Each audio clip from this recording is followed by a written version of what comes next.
गोर लगै छी अपने सबके मिथिला संस्कार पर स्वागत करै छी। जन्माष्टमी तऽ खूब नीकसँ मनेने हैब, किया नहि मनायब? भगवानके जन्म छलनि हँ। तऽ आब जन्माष्टमी तऽ भऽ गेल, आब तऽ खाली व्रत त्योहार ये। आ चौड़चन 22 तारीखके शनिक दिन पड़ैए, जे भदैया रवि करै छै चौड़चनके बाद, तऽ चौड़चनके प्रात भेने भदैयो रवि ये। जे सब चौड़चन करथिन से अगलो कऽ सकै छथिन। तऽ 22 तारीखके चौड़चन शनिक दिन पड़ैए। तऽ एकटा चौड़चनके गीत दऽ रहल छी, से सुनबै। अभी गेल चौठी चन के दिन माँ की रोपबा किसन माँ। अभी गेल चौठी चन के दिन माँ की रोपबा किसन माँ। जय बोझ बिया रोपबा तै बोझ धानो है तो। जय बोझ बिया रोपबा तै बोझ धाने है तो। तहिला का बसरा करन माँ की रोपबा किसन माँ।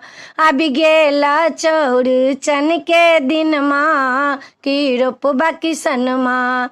अभी गेला चौठी चन के दिन माँ की रोपबा किसन माँ। जितिया में जीव परैया चौड़चन में चाभ बनैया। जितिया में जीव परैया चौड़चन में चाभ बनैया। तहिला का करबो पूजन माँ अब रोपबा किसन माँ। अभी गेला चौठी चन के दिन माँ की रोपबा किसन माँ। नया मटकुरी लाबा गाय के दही पौरावा। नया मटकुरी लाबा गाय के दही पौराबा। तहिला ये चौड़चन कारण माँ की रोपबा किसन माँ। अभी गेला चौठी चन के दिन माँ की रोपबा किसन माँ। लाले लाले डाली लाबा पुआ पकवान बनाबा। लाले लाले डाली लाबा पुआ पकवान बनाबा। तहिला ये चांदा के पूजन माँ की रोपबा किसन माँ। तहिला ये चांदा के पूजन माँ की रोपबा किसन माँ। अभी गेला चौठी चन के दिन माँ की रोपबा किसन माँ। अभी गेला चौठी चन के दिन माँ की रोपबा किसन माँ। खीरा मकई लेबै पाँचोटा फलो लेबै। खीरा मकई लेबै पाँचटा फल लेबै। तहिला ये चरण पूजन माँ की रोपबा किसन माँ। तहिला ये चांदा के पूजन माँ की रोपबा किसन माँ। अभी गेला चौठी चन के दिन माँ की रोपबा किसन माँ।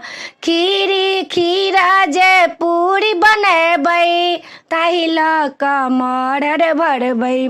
खीरा जे पूरी बनेबै तहिला कमर भरबै। मांग लेबै हमहूँ वरदान माँ की रोपबा किसन माँ। अभी गेला चौठी चन के दिन माँ की रोपबा किसन माँ।